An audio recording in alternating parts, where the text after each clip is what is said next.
Perumpamaan tentang anak hilang dikatakan apa? Adalah seorang kaya raya yang mempunyai kekayaannya yang luar biasa. Karyawannya dikasih makan dan minum dan gaji yang lebih dari cukup. Dia mempunyai 2 anak laki-laki, yang bungsu dan yang sulung. Tatkala anak-anak ini sudah semakin besar, sudah semakin remaja, anak bungsu mengatakan kepada orang tuanya, "Bapak, berikanlah kepadaku bagianku. Saat ini juga aku mau ke luar negeri. Aku mau memakai bagianku, yang hakku yang sekarang ini mau kuminta kepadamu."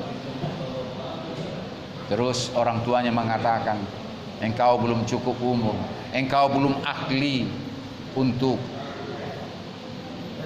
memakai uang yang sebentar yang mau saya kasih." Karena anak ini memaksa orang tuanya memberikannya.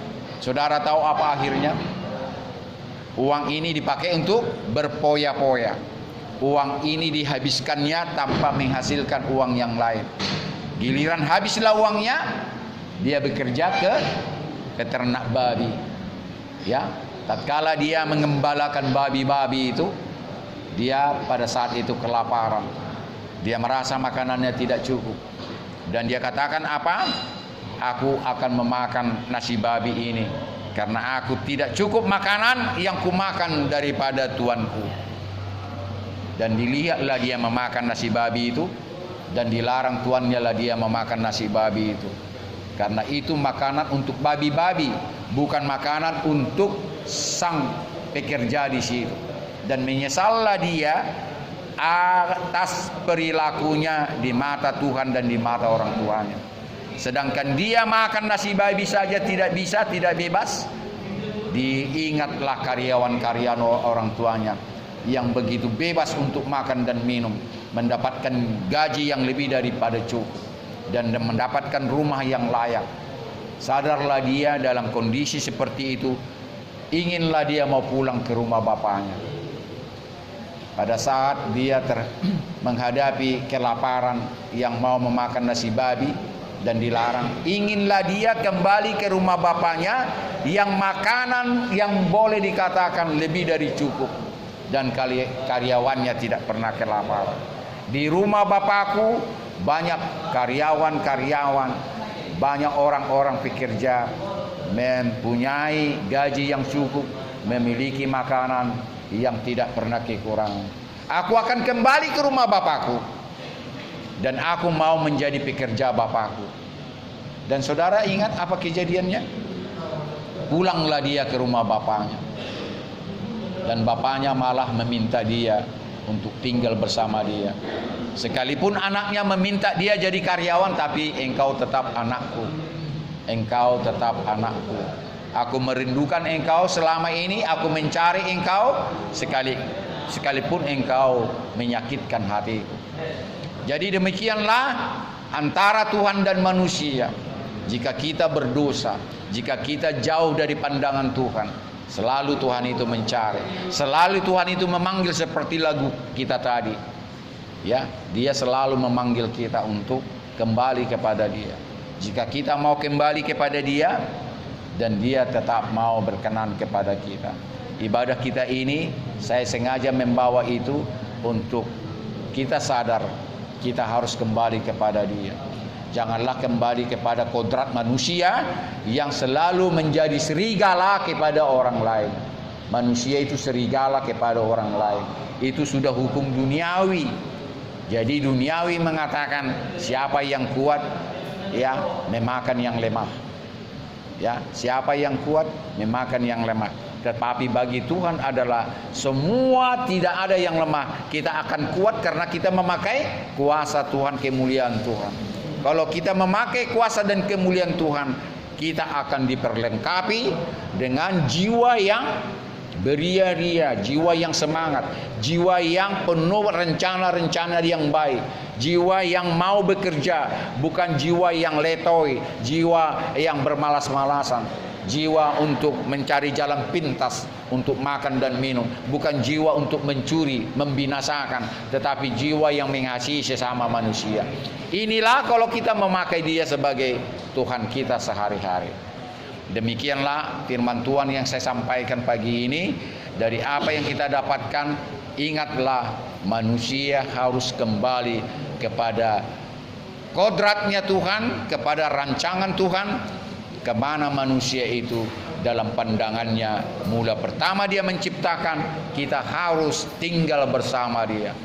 Di luar Tuhan kita akan binasa. Ingat apa yang dikatakan Tuhan, akulah pokok anggur yang benar. Akulah pokok anggur yang benar, engkau adalah carang-carangnya. Ya, tinggallah di dalam aku dan aku di dalam engkau. Apa saja yang engkau minta dalam aku akan membuat. Jika engkau di luar daripada aku, engkau akan mati. Engkau tidak akan menghasilkan buah jika engkau keluar daripada aku. Tetapi tinggallah di dalam aku, engkau akan menghasilkan buah. Dan sekali lagi apa yang dikatakan dalam perumpamaan, akulah pokok anggur yang benar. Jika engkau tinggal di dalam aku dan minta apa saja di dalam namaku, engkau akan menerimanya. Jadi itulah artinya bahwa pokok anggur yang benar itu adalah Yesus Kristus itu sendiri, dan Bapaknya lah penguasanya. Dan apabila kita tidak mau mendengarkan firman Tuhan dan kita tidak setia kepada Dia, kita akan dipotongnya. Karena kitalah ranting-ranting yang tidak berbuah. Karena ranting yang tidak berbuah tidak ada artinya.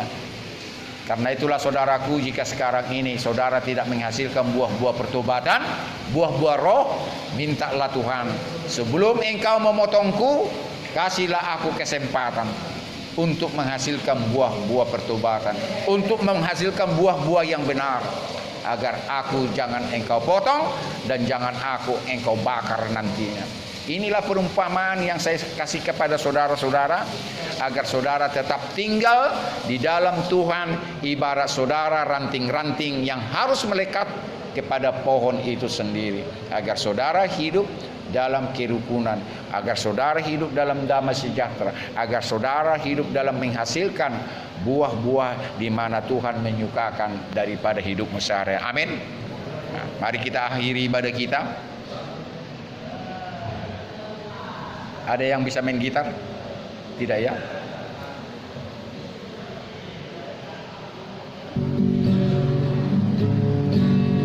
Aku mau iring Yesus, aku mau iring Yesus sampai selama-lamanya. Ganti kuncinya. Mau iring Yesus, aku mau iring Yesus sampai selama-lamanya. Meskipun saya susah,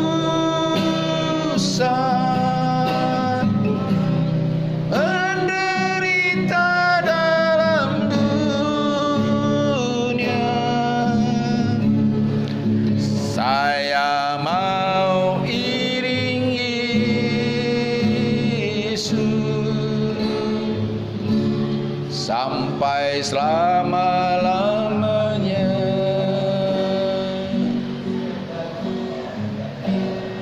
Saya mau iring Yesus sampai selama-lamanya. Kita berdoa. Terima kasih Bapa yang baik. Biarlah roh-Mu dan roh kami Tuhan mengakhiri ibadah kami saat ini di Polda Sumatera Utara ini. Kami berdoa Tuhan, ibadah kami lewat nyanyian, lewat doa, lewat pembacaan perenungan firman-Mu, biarlah Tuhan sempurnakan agar ibadah kami Tuhan untuk mempermuliakan nama dan kebesaran daripada kerajaan-Mu. Jika Tuhan berkehendak memberkati kami lewat ibadah ini, biarlah sempurnakan sekali lagi Tuhan dari apa yang kami ibadahkan saat ini. Biarlah Engkau memberkati kami dalam kerinduan kami. Biarlah Engkau penuhkan segala kerinduan kami. Dan kiranya berlangsung ini kepada semua orang dalam tahanan Polda Sumatera Utara ini. Dan biarlah juga berlangsung kepada pimpinan daripada Polda Sumatera Utara ini, daripada Bapak Pancaputra, dari semua polisi sekalipun jajaran yang paling rendah. Dan biarlah juga berlangsung kepada keluarga kami, kekasih kami, orang-orang yang mengasihi kami pada saat ini. Biarlah penyertaan dan berkat-Mu turun atas mereka Tuhan. Dan kami berdoa, janganlah kiranya Tuhan bimbang, ragu, putus asa, rasa cemas, bahkan niat untuk bunuh diri dari semua tahanan-tahanan di seluruh Indonesia ini, dimanapun mereka berada Tuhan.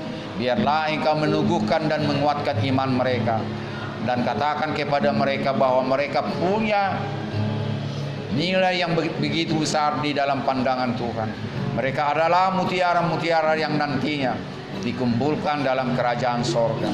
Mereka lah tuayan yang akan dikumpulkan dalam lumbung-lumbung Tuhan, sehingga Engkau memiliki mereka yang sangat berharga itu. Terima kasih Tuhan, perbarui hati dan pikiran kami, dan selalulah kiranya Engkau dalam kekudusan di dalam hati kami, sehingga pikiran kami boleh kudus dan suci, sehingga kami boleh melihat wajah-Mu, hingga kami bisa merasakan hadirat-Mu di dalam kehidupan kami hari lepas hari. Terima kasih Tuhan. Jika ada ampunan kepada kami Tuhan, mampukanlah kami minta pengakuan dosa-dosa kami, sehingga Tuhan mengampuni kami. Yang terlebih dahulu Tuhan, kami mau mengampuni orang-orang bersalah kepada kami, sehingga dosa-dosa kami juga terampuni. Terima kasih Bapa di sorga. Sebentar kami mau kembali kepada sel kami masing-masing. Sebelum kami kembali Tuhan, biarlah Engkau memberkati kami. Berkat yang sama yang turun kepada Abraham, Ishak dan Yakub. Berkat yang turun kepada Musa bangsa Israel tatkala keluar dari bangsa Mesir. Berkat ini Tuhan kiranya tercurah pada saat kami sudah mengikrarkan doa yang sudah diajarkan oleh Tuhan kami Yesus Kristus. Bapa kami yang di sorga, dikuduskanlah nama-Mu, datanglah kerajaan-Mu, jadilah kehendak-Mu di bumi seperti di sorga. Berilah kami pada hari ini makanan kami yang secukupnya, dan ampunilah kami akan segala kesalahan kami, seperti kami yang juga mengampuni orang bersalah kepada kami. Dan janganlah membawa kami ke dalam pencobaan, tetapi lepaskanlah kami daripada yang jahat. Karena Engkau yang punya kerajaan dan kuasa dan kemuliaan sampai selama-lamanya. Tuhan Elohim Bapa di sorga, pencipta langit dan bumi, memberkati dan menaungi Engkau sekarang ini juga. Disinarilah Engkau dengan wajah-Nya yang kudus, sembari memberikan kasih karunia. Dihadapkanlah wajah-Nya yang mulia itu kepadamu, sembari memberikan damai sejahtera untuk selama-lamanya, sampai Maranatha, Yesus datang kembali.